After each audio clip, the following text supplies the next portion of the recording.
Good evening, and welcome to this Candidates Forum presented by the League of Women Voters of Greater Cleveland Heights Chapter, the Heights Libraries, and Future Heights. This evening we will be presenting you with candidates for Cleveland Heights Council and Cleveland Heights Mayor. We are pleased you could all join us tonight. My name is Blanche Valancy, and I am coordinator, along with Betsy Tracy, of these forums. I'm looking out at what should be a space where 100 or more of you would be sitting for an ordinary forum. But we are not living in ordinary times. We embrace the opportunity to come to you via live stream or video recording. The agenda tonight is long, with 15 candidates running for 6 separate offices. I want to acknowledge our valued partners, the Heights Libraries, who have provided our facilities this evening, and Future Heights. And now, it gives me great pleasure to turn the proceedings over to the forum's moderator, Wendy During.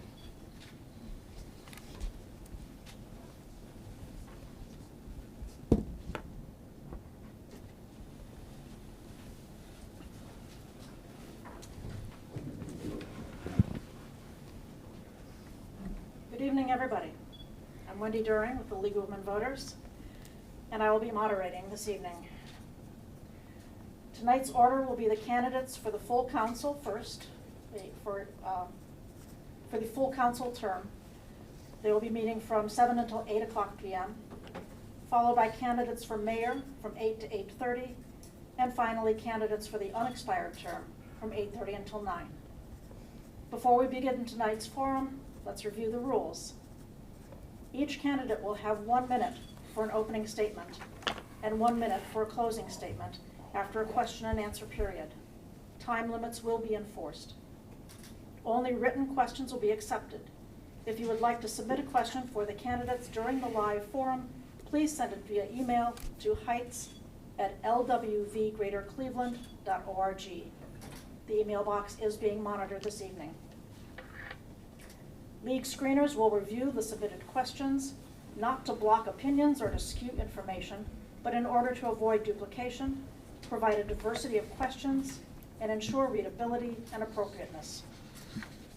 To quote Thomas Jefferson, "Information is the currency of democracy. May you all be made wealthy by your participation." We begin tonight's forum with candidates for the full council term. There are 4 open seats for this year. Council members serve a 4-year term and are paid $11,840. The order for speaking has been determined by drawing lots and will then be reversed for the closing statements. I am seriously paper challenged here tonight this evening. I am sorry. 1 moment.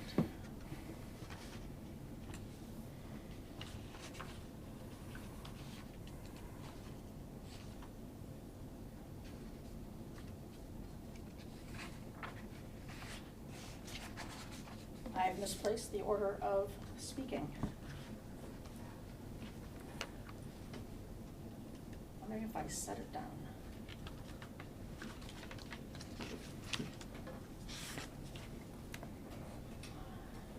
I will begin this evening by reading the statement from Davida Russell, who is not able to be with us here this evening, and then we will go with the candidates who are present.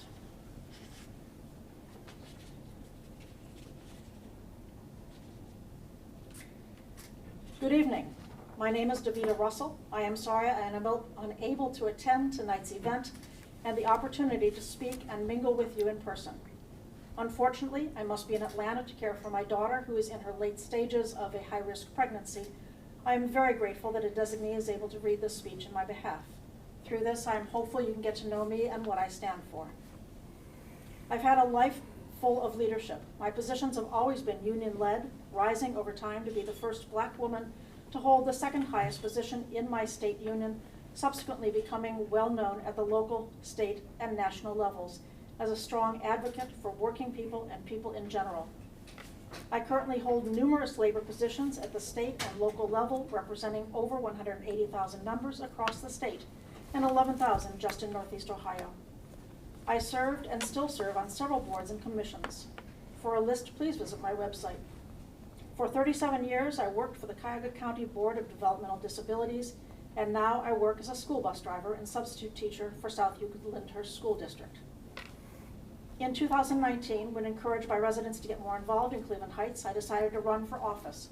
As a 39-year resident of Cleveland Heights, I understand the qualities and attributes that Cleveland Heights offers, but I also understand the challenges that need to be addressed to enable our city to remain viable and reach its full potential. While running and serving, several issues caught my attention. 1, the city was in need of funds.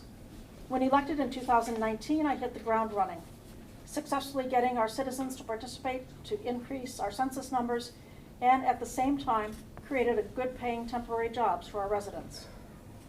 2, the residents' recognition of 2 Cleveland Heights, Upper Cleveland Heights and Lower Cleveland Heights. This division has segregated residents and had an impact on the way city resources have been allocated. Accordingly, I created legislation to support Cleveland Heights distressed areas by earmarking $4 million of the $38.8 million Cleveland Heights received from the Federal American Rescue Plan.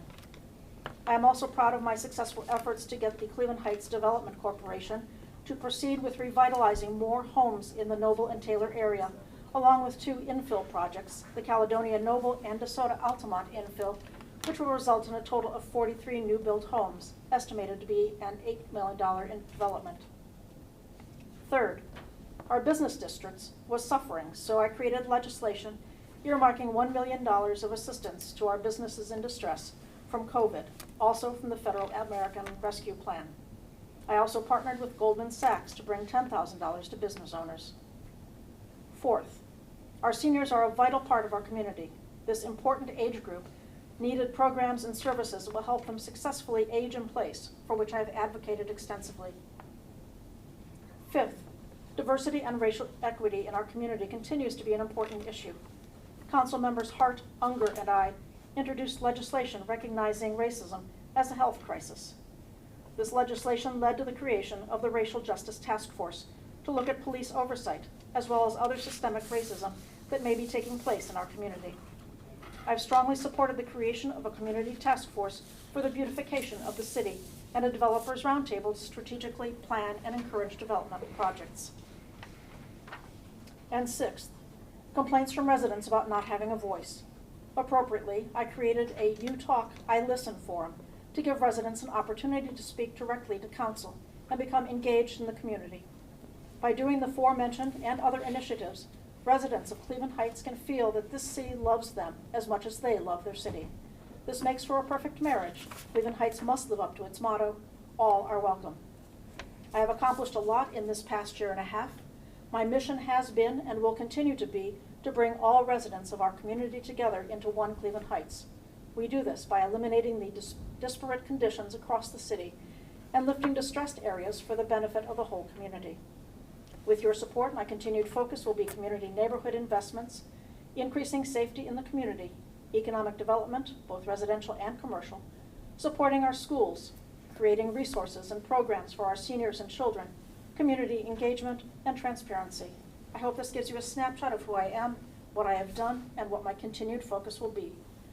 I respectfully ask for your support, prayers for my family's new arrival, and your vote on November 2nd. And remember, early voting starts October 5th. And again, that is the statement for Davida Russell.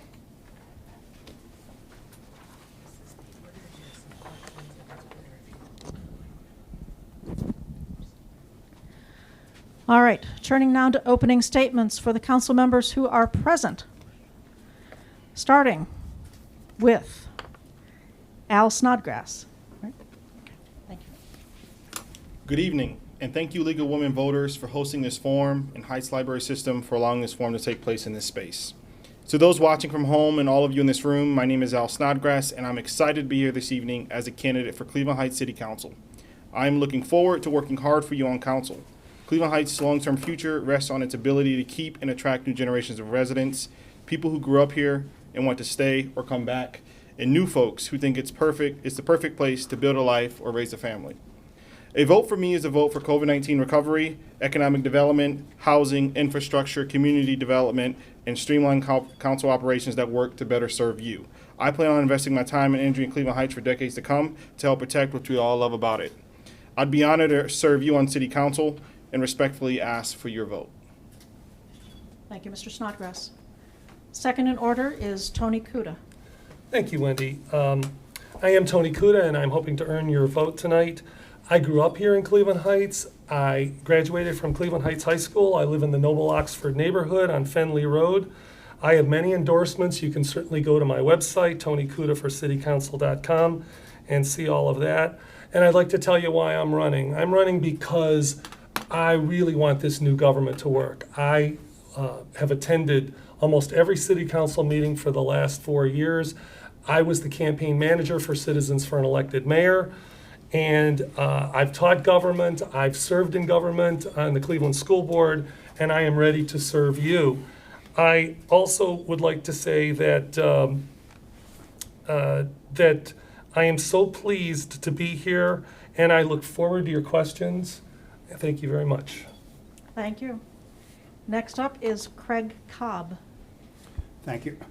Good evening. I am Craig Cobb, a Cleveland Heights City Council member seeking to retain the position that I was appointed to almost 6 months ago. I am married with an adult son and have lived in the Coventry neighborhood for almost 30 years. I have been an attorney since 1982 and for the last 22 years have been managing a legal office for Farmers Insurance. This is my second appointment for City Council, neither of which was based on political connections because I have none. My appointment was based upon my qualifications to serve, my long history of volunteer public service to the city, and the vast knowledge and professionalism that I bring to council. Please go to my website, councilmancraigcobb.com, to learn more about my background and my priorities for this city as your council member. I have shown that when I vote on an issue, you will know that I am voting on what is in the best interest of the city, regardless of my personal views. I never forget that I only work for you, and I respectfully ask for your vote on November 2nd. Thank you, Mr. Cobb. Oh, perfect. And next.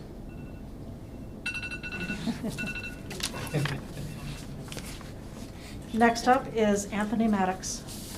Thank you so much. Again, my name is Anthony Maddox. I'm a lifelong resident of Cleveland Heights. I grew up in the Noble neighborhood and currently live in the Cedar Fairmount area. I'm running on 4 major pillars, and I've kind of broken them down this way: community engagement, community development, community equity, and community collaboration. I currently sit on the board of the Cleveland Heights Planning Commission as well as the Board of Future Heights. My goal is to get engaged with all of our residents to uplift all areas in our community, such as the Noble, the Superior, the Severance, and the Taylor areas. My job as a council person will to make sure that you know exactly what's going on in your community and that you have all of the information that you need to make sure that we're making the best decisions for you. I want to make sure that you know exactly what's happening on a day-by-day basis in your community, and you can ask us those hard questions. You can visit my website at electanthonymaddox.polyengine.com. Thanks so much. Thank you, Mr. Maddox. And fifth, we have Mr. Barby. Good evening, and thank you for having us here to the League of Women Voters for the Cleveland Heights Library. My name is Lee Barbie, and I'm running for Cleveland Heights City Council as a nonpartisan candidate. I've been a resident in Cleveland Heights since 1969. I live in the Forest Hills area. I'm a retired Army officer with 2 tours in Iraq.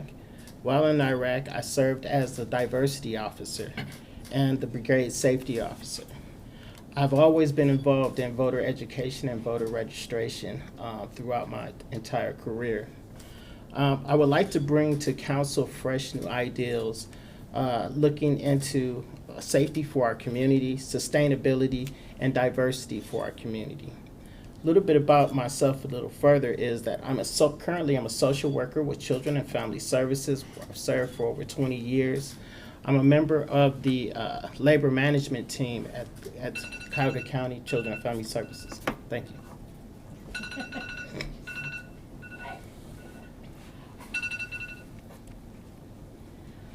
All right. We're all having fun tonight, aren't we? I forgot to print out my script is my issue, so I'm working off my phone. I will continue my standard pattern from past forums, in which my first question will go to you and down the row. My second question then will start with you and down the row until I mess it up. But if and when I do mess it up, just let me know. I have too many pieces parts to pay attention to here.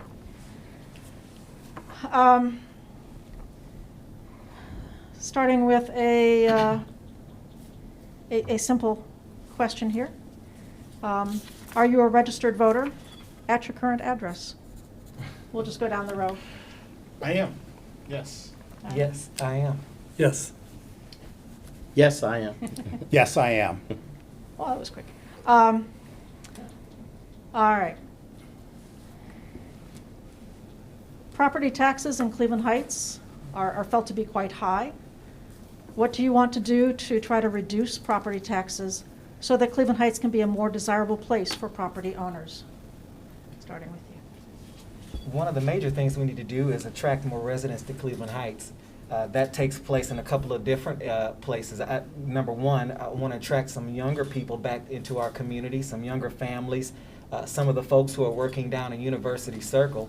But one of the other things that we can do is simply here. Some of our renters need a pathway to home ownership. Not everyone wants to own a home, but some of the folks who are already living here would like to own a home. Just by simply from them purchasing a home, that's going to help boost our entire income. So my goal would be to make sure that we're strengthening our housing options so that we can attract more folks here to bring boost our income level. Very good, thank you. Mr. Kuda? Yeah. I would agree, economic development always helps.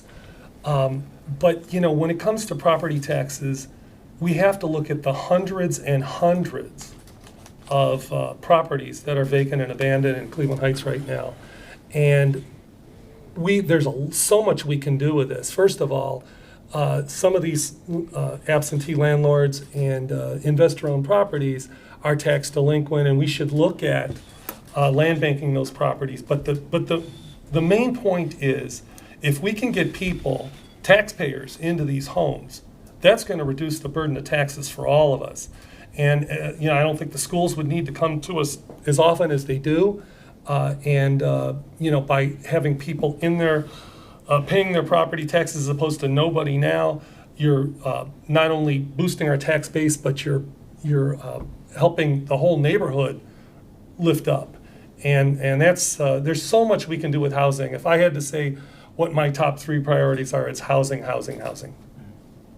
Thank you. Well, I would say that, excuse me, there is no way really to reduce the taxes at this point. I would agree with Tony, is to bring more homeowners and develop more homeowners and transfer more property, rental, people who are renting properties into homeowners. And I think that's the pathway to spreading the equity of wealth around the neighborhood. There is a lot of places that we can do as far as with severance that might be able to bring money into it. But I think that getting the homeowners and getting more people into homeownership is the key. Thank you. Mr. Cobb? Thank you. Our property taxes are high for primarily one reason, and that is because we do not have an industrial or commercial tax base, and therefore the property taxes are borne by the residents and the property taxes on our individual homes. Another reason why our taxes are high, because of the way that the state of Ohio has determined that we fund our public schools, which places a high reliance on property taxes. People have to understand that the city only gets about 10% of every dollar in taxes, and the rest of that goes to the school district, to the library, and to the county, and to the metro park system. One other way that we can help to reduce taxes is by economic development, to raise the level of our commercial property. So for example, Severance Center probably has a tax center value right now of 13 or 14 million, whereas years ago it had a tax value of 55 or 60 million. Thank you. Mr. Snodgrass? So I think everyone touched on it. economic development is and should be our number one priority if we want to bring in a new tax base, so that our city residents can feel the reduction of taxes and even increase the access to entities. I think what's really important is that we need to be creative and see what industries out there across the globe are booming right now.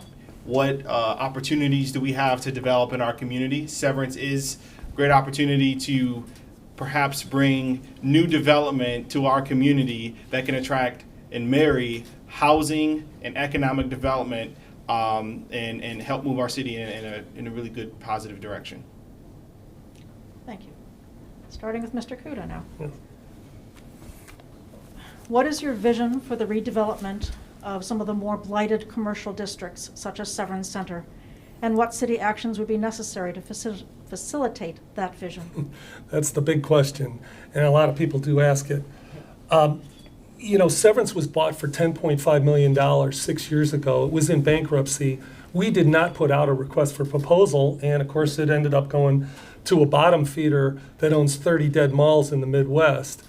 We should definitely do a request for proposal, and I would ask my colleagues on council, if I'm fortunate enough to be elected, to give that a shot and see what interest there is, and talk about the virtues of having a business in Cleveland Heights, businesses, but we could do a lot of things with Severance.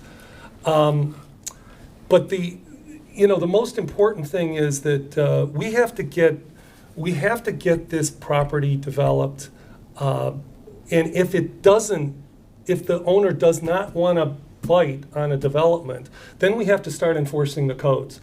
The parking lot looks like the moon. Many of the properties are out of code, and we're going to have to enforce the code and play hardball. Thank you, Mr. Kuda. You're welcome. Mr. Barby. Well, we have the only city that with a tree as our logo. So what's saying that with that is we need to look for companies that are into green energy and green efficiency, and using Severance as a start-off point for bringing those businesses in there. I've always loved Severance growing up, and it's the center point of Cleveland Heights. It's where everybody has come to as a common area. And I think we definitely need a committee involved with the residents along with the local leaders to bring that change and come about. Thank you. Mr. Cobb. Severance is the biggest challenge facing this city. Severance, as Tony indicated, is owned by an out-of-town real estate development company that holds these malls and has no intention of redeveloping them. That company has already got back its original investment plus $3 million in profit when they sold the parcel that Home Depot is located on to Home Depot. What the city must do is force NAMDAR to come to the table, and there are three things the city can do. One, which Tony mentioned, is strict code enforcement on the properties. Number two is to block NAMDAR from unlawful uses of the property. There are certain uses that require what's known as a conditional use permit from the city, and the city in the past has blocked them from, for example, putting a self-storage unit in the Walmart. And the third thing that the city can do is block them from subdividing those parcels and selling them off as they tried to do where the restaurants are located. And I was on the Planning Commission and a member of the Board of Control and helped to block that. Thank you. Mr. Snodgrass. Can you repeat the question, please? Probably. What is your vision for the redevelopment of the the blighted commercial districts, including Severn Center, and what city actions would be necessary to facilitate that vision? Yeah, I thought I heard you correctly. Okay, so when we look around our community, we have 7 unorganized business districts in our community, Severance being one of them. It's going to be important that as legislators and as executives, when the mayor comes in, that we look at this booming economy around us and the booming institutions around us, and we branch out to see what are the development needs, what are growth needs with institutions like Case, Cleveland State, other industries that are booming around the nation, and how can that be brought into Cleveland Heights? How can we focus on building up Noble Road? So as legislators, look at what are our assets in what are our assets in Severance, build up Severance, and how that can outpour into those other 6 business districts that need to be developed, so that we can have a uniform development across our community. Thank you. Mr. Maddox. I believe we need intentional leadership. As Al stated, there's several business districts. What I love about that is that each and every one of them is unique. I think if we're going to start to talk about the future of these districts, we're going to have to make sure we're engaging with the actual business owners and residents that live around them. It also means that we're also going to have some tough conversations with our folks in the other cities that live on those borders. You can't have a successful Noble Business District or Superior Mayfield Business District without engaging with the city of East Cleveland. I pastored there for the last 17 years. I'm a chaplain for the Democratic Club there, and I understand that engagement is going to be important if we're going to take that kind of change and bring it up the hill. So it's going to take several different things working cohesively to make sure that these business districts are successful, but it starts with those businesses that are there and really talking about what this looks like in each area. It can't be a catch-all for everything. Thank you. Mr. Barby. What are your priorities in developing a budget for the city, including your priorities for using the American Recovery Plan Act funds, which Cleveland Heights will receive? Well, basically, it involves what citizen involvement along with the government.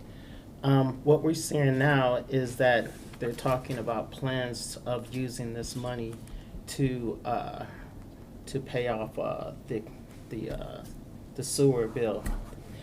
I really don't feel that that's a good thing to do. I think we have a lot of problems in the city that needs more priority of attention to. And I think I think we should listen to the citizens and what they feel is necessary and use that to come up with a great budget plan. Thank you. Mr. Cobb. What has to be understood is that the city has less employees today than it had back in 2007. We've never fully recovered from the economic crash that happened in 2007, 2008. The city needs additional funding to have a full complement of employees. In respect to the COVID federal funds that we are anticipating getting, City Council has already allocated $5 million of that, 4 of that to go to 2 of our business districts which have been underserved, and the other $1 million to be spread amongst the other remaining business districts. A certain amount of that money, to be determined, is going to be used to offset the cost of the sewer repairs that must be done. There are limitations on what can be done with that COVID relief money, so we cannot use that money for general purposes. And we can't use it for infrastructure generally, except for the sewer and water, and we no longer own the water department. Thank you. Mr. Snodgrass. So I think Councilman Cobb hit the nail right on the head. The budget priority that this incoming council needs to have is staffing. How do we staff our city at its fullest capacity to serve the residents? That's what's going to be important. I have a wish list of other things, but that should be the #1 priority: staffing. I know as we're talking about pandemic recovery, we're talking about the allocation of funds, but I also want to make sure that we're talking about the collaboration with outside agencies. This recovery, this pandemic has been extremely harmful to not only our small businesses, but also our low-income residents. I want to make sure that as we're spending money, we're thinking about how to service them to make sure that they're able to bounce back as well. And so I want to make sure that we have a clear idea and a clear focus on those large pockets of our community that needs to be uplifted as well. So as we're talking about collaboration and we're talking about partnership, these are things that may not cost the city money. It's just bringing in those resources to our residents and making sure we're leading from that place. But I want to see more collaboration in terms of outside agencies and federal agencies trying to get as much funding as we can here and getting it directly to the residents that need it, as well as our business owners. Thank you. As far as the ARPA funds go and, infrastructure, we're under a consent decree. We have ignored the EPA in 2007 and 2012 when they came to us and told us we got a lot of work to do underneath our sidewalks, and we didn't do it. So now we're under a mandatory consent decree, and we don't even have a choice as to some of that money going for the sewer infrastructure. But I will tell you this, as far as housing goes, I will not vote for a budget that doesn't adequately fund our housing department. We're down 6 employees now. We do not have a strategic plan. Housing is not a priority right now in Cleveland Heights. I've seen no evidence of that. It will be, hopefully, with this next council and our first elected mayor. And that's where I expect a good deal of money to go. Thank you. All right, Mr. Cobb. What are your views on the relationship between city and the school district? And what would you do to support or enhance collaboration between the two? Well, a city is known by the schools, and the challenge in Cleveland Heights is the perception that our schools are failing.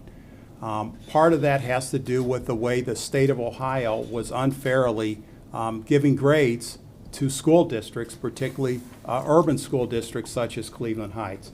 There has to be a partnership with the school board to promote our schools, to be collaborative with our schools, to show that our schools are successful, and to support levies when the school district has shown that it can be financially responsible. The city in the past has attempted to partner with the schools in our publications and in events such as Martin Luther King Day and Memorial Day, when we've typically had the high school band performing at our Memorial Day ceremony. Thank you. So collaboration is so important. So when we think about the 3 distinct bodies, the 3 distinct players at the table, the school board, the executive branch, and the legislative branch coming together at the table to say, what are ways that we can work together to make our community the best community in Northeast Ohio? I think it's going to be important to have quarterly meetings with that are run by an agenda with a focus on how do we serve our community and how do we lower property taxes and lower the dependency on property taxes to run our schools. I'm a proud Cleveland Heights High School graduate, class of 2000. All of my children either went through the school district or are currently in it. I understand the importance of collaboration. One of the things that I want to see is the continued development of our young leaders. I am a product of that district. I'm sitting at this table because of the teachers, because of the administrators at Cleveland Heights High School and Oxford Elementary and Monticello Middle School. Without their help, I wouldn't be where I am today. And we need to prop up and support those programs. We need to make sure that the city is inside of the schools, that we have a relationship with them, that we're finding new programs, new sources of funding, new opportunities that we can bring into our community. I wouldn't be here without those opportunities. And I want to make sure that the next generation continue to pick those up. We can partner with them from everything from after school activities to job opportunities if we sit down and we talk about how we can make something work together. So, big question. So I am also a proud Heights High School graduate, a few years before Anthony here. And I'm a former high school government teacher, a former school board member. So there is really nothing more important than education. I think most people know that. I'd love to have a mentor from the high school with, following me around and hopefully being able to learn something about government, because that's a great way to kind of pass that down. I have a great relationship with Dr. Elizabeth Kirby, who's our current superintendent. We talk on the phone once a month. I actually invited her to be a Future Heights speaker at a recent citywide forum. And I plan on inviting students to Cleveland City Council meetings. And, when it comes to properties that the school board may want to sell, certainly I would love to sit down with the school board members, who I have a very good relationship with, and talk about that. But there's certainly a lot we can do together. So when we talk about collaboration, I live in an interesting part of Cleveland Heights. I live in Forest Hills. Forest Hills is the East Cleveland School District. So when we talk about collaboration, you have pockets of Cleveland Heights who are not allowed to be a part of the Cleveland Heights School. And, there's Forest Hills, there's a Noble area. Those residents are not a part of the Cleveland Heights school district. So we don't have an opportunity to collaborate. I think that all residents of Cleveland Heights should have that opportunity to collaborate. We collaborate with University Heights. They're within the Cleveland Heights School District. But our own residents of Cleveland Heights who live in these areas are not a part of it. So when we talk about collaboration first, I think we should look for all of our residents of Cleveland Heights. Mr. Cobb? I think I started Oh, out I'm with that sorry, I'm question. Doing really well. Mr. Snodgrass? What specific actions should council authorize to carry out the Vision Zero policy, which it recently adopted for our community, and to enable the city to achieve the policy's goal of zero traffic fatalities and severe injuries? Wow, that's a loaded question. Can you read it one more time? What specific actions should council authorize to carry out the Vision Zero policy it recently adopted for our community, and to enable the city to achieve the policy's goal of zero traffic fatalities and severe injuries? I think it's going to be important to work with our law enforcement, with our residents, to make sure that we train and we prepare residents for being on the road. I think there's several things I would like to see. The biggest one starts with education. If we're going to talk about saving lives, we're talking about educating the drivers on the road, specifically our young people as well. So I think that is also one of the places that we can educate in our school districts and start there.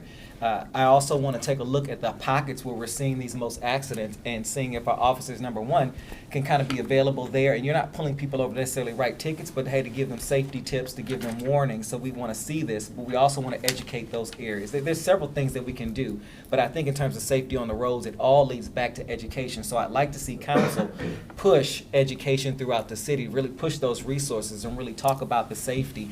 We can come up with a safety program and roll that out through, once again, through our residents, but also through the schools to make sure that we're getting out the word on what types of things to look for, what keeps us safe, how do we prevent these types of accidents from happening. But I really want to see us engage in those specific hot areas where we're seeing that to figure out what's the source of that and what can we do. Is it the speed? Is it the time of day?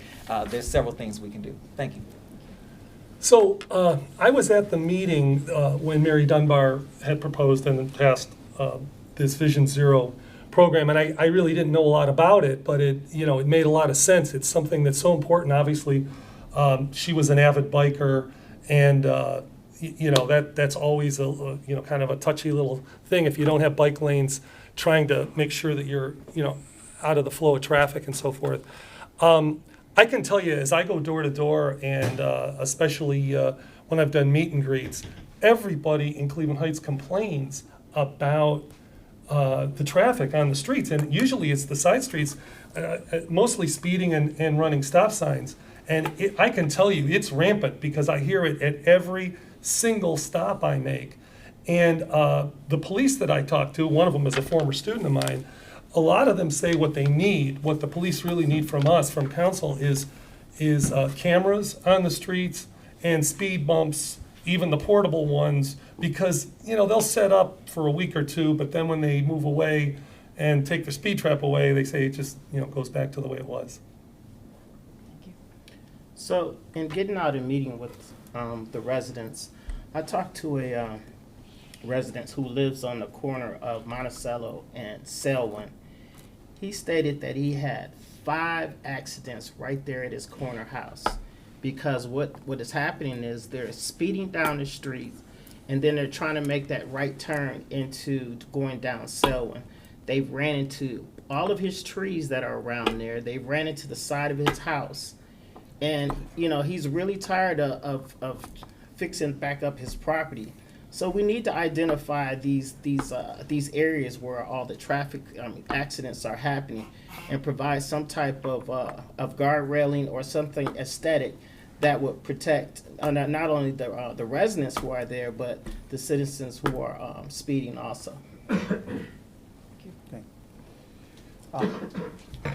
Here's the reality of, unfortunately, the way that we drive. If there is no fear of law enforcement in giving you a citation, unfortunately, we have a lot of irresponsible drivers that will speed and disregard stop signs and traffic signals. So we need an element of stringent traffic enforcement, but that traffic enforcement has to be non-biased. We can't be making pretextual police stops. So we need to start with that. Our business districts, we need better enforcement. We need to have better crosswalks and signaling. The library is a problem area. Also, the Taylor Road area in the area of the synagogue and the schools, that's also a problem area where we need better traffic signaling. We also need to educate bicyclists that they need to obey the traffic laws, but we also have to educate our drivers and issue our drivers citations when they don't respect that bikes have the same rights on the roadway as the automobiles. Thank you. Mr. Maddox. Are there programs implemented in other Cleveland area cities that you would like to see happen in Cleveland Heights? As a pastor, I've got a long list. If I could talk about some of the things that are happening in East Cleveland, for example, around our area in our church. We call the area around our church, I'm right on Euclid Avenue, and then right at the corner of Noble, pretty much, the East End. And I want to see more partnerships. We have tons of nonprofits partnering with the city of East Cleveland and the school district. Again, offering resources that aren't costing the city anything, but making sure that they're engaged with all of the groups within the city. One of the things that I want to see happen in our community is that we're hearing from the organizations who are actually on the street doing the work, because they're going to help guide us to what this community really needs. And that's really our voice of customer there in a sense. So I want to make sure that we're engaging with other organizations. I think East Cleveland does a great job of that. I'd like to see Cleveland Heights do more of that. And if I'm a member of council, that's one of the things that I'll absolutely work towards, is greater partnerships in that area. As I was researching mayor's salaries for at city council's request, helping them with the transition, I went to the Lakewood website, the Lakewood City website, and their website is so much more user-friendly than ours. It was a really awakening for me, because our website needs a lot of work. And I saw how if you want to request information, I'm forgetting the actual term, but when you request information from a city and they eventually give it to you, you do that all by just typing something in. You get a return receipt. They send it to you in a timely manner. I mean, that's just wonderful. That kind of technology really helps citizens engage with their community, because not everybody's home during the day and get on the phone. And I also noticed Shaker has an economic development specialist that works at City Hall, and a sustainability person, and I would love to see us have that as well. So Shaker and Lakewood are two places I think we could learn a lot from.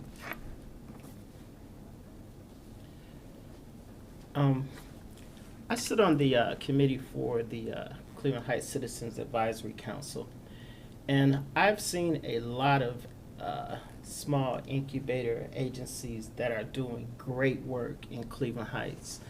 And I think, as far as looking at where to start at, a lot of these programs right now that are on a small scale really can be built upon from what I'm seeing. They're presenting their programs, and they're small programs, but they're actually making an impact on Cleveland Heights. And I really think that we should take a hard look as far as expanding some of those programs and stuff and collaborating with them. I would like the city bring back the community relations department and director that we had before. someone that would also be available to address citizen complaints and follow up on citizen complaints. I would also echo what Tony said about having a sustainability person or director, which the city does not have. We call ourselves a green city, but yet we're not really acting on that. So one thing, for example, we don't have any electric charging stations here in Cleveland Heights. Shaker Heights, which does have a sustainability director, sought out and obtained grants to fund charging stations. And I don't believe that even occurred to us that that was something that we could be doing. So one thing that I see in a nearby city is the city selling acquired land for little to nothing to potential developers to develop, whether it be single-family housing, multifamily housing, and I think it's awesome to do. And the city of Cleveland Heights can definitely benefit from acquisition of land and then selling that land to a developer, hopefully an entity such as Future Heights that can acquire various funding sources and then develop those parcels into booming either mixed use or single family or multifamily developments. Okay. I'm going to fit in one more question here, but feel free to keep your answers shorter. Okay. Um, Hint, hint. What is your position on ward versus at-large council representation? Yeah, I think that should go to the voters. You know, it's something that, as I was campaigning for the elected mayor issue, and just for the viewers, the single subject rule only allows citizens to do one issue at a time. A lot of people did come up to me and say, hey, you know, this would be a really good idea to do two. We just couldn't do the two at the same time. I would certainly like to put it on the ballot. I think it needs to be discussed as to, you know, whether it's all wards, you know, a combination of wards and at large, or, you know, just keep it the way it is. I'd love to hear what people have to say about it. We've never had an in-depth conversation, but I'm all for putting it on the ballot. I keep pulling this off and my glasses keep pulling off. But I agree with Tony. I think there should be some combination of both of having wards and area at large. There's pockets in this city who do not get the representation that they really should get. And I really feel like by going to a ward system that all of the pockets as far as areas will get the correct amount of attention. But it can have its fallbacks, but I really think that right now we're not representing the whole city as a whole. I get phone calls all the time from residents wanting to know who their council member is. I take every phone call. I answer any personal emails. Our council members, we serve all of the residents at large. I will agree with what has been said, that this is something that we should present to the voters to find out whether they want to go to a system of wards and at large, as some other cities have. So for example, we would have 4 wards and then 3 at large members. But as things are right now, it is incumbent upon anyone that gets elected to city council to be accessible and to remember that they don't represent just their neighborhood, they represent every part of this city. And that is how I have conducted myself in the period of time that I've been on council. So I said this when I served on the Charter Review Commission, and I'll say it again. The people deserve direct representation. Wards provide direct representation to a geographically drawn area of our community. I believe we can do a test. So there are some folks who disagree that the folks do not deserve direct representation. But let's try it out, right? We have 5 wards drawn by the Board of Elections already. We can make 1 council person assigned to each, and then 2 at large, so 2 responsible to the whole city, and then 5 assigned to the 5 wards drawn. And if we love it, if it works, if the people love it, Let's make it happen. Let's make it permanent. We have that ability. Let's not stall. Let's just move forward with it. We can try for a year. So I am pro direct representation, aka wards. I would love to see some type of combination of the two, but I would love for it to go to the voters to decide. At 39 years old, I've spent most of my life in Noble Road. My wife and I bought our house in the Fairmount area in 2017 in December. But prior to that, I grew up in the exact same street and raised my kids in the exact same street, 4 houses down from my parents.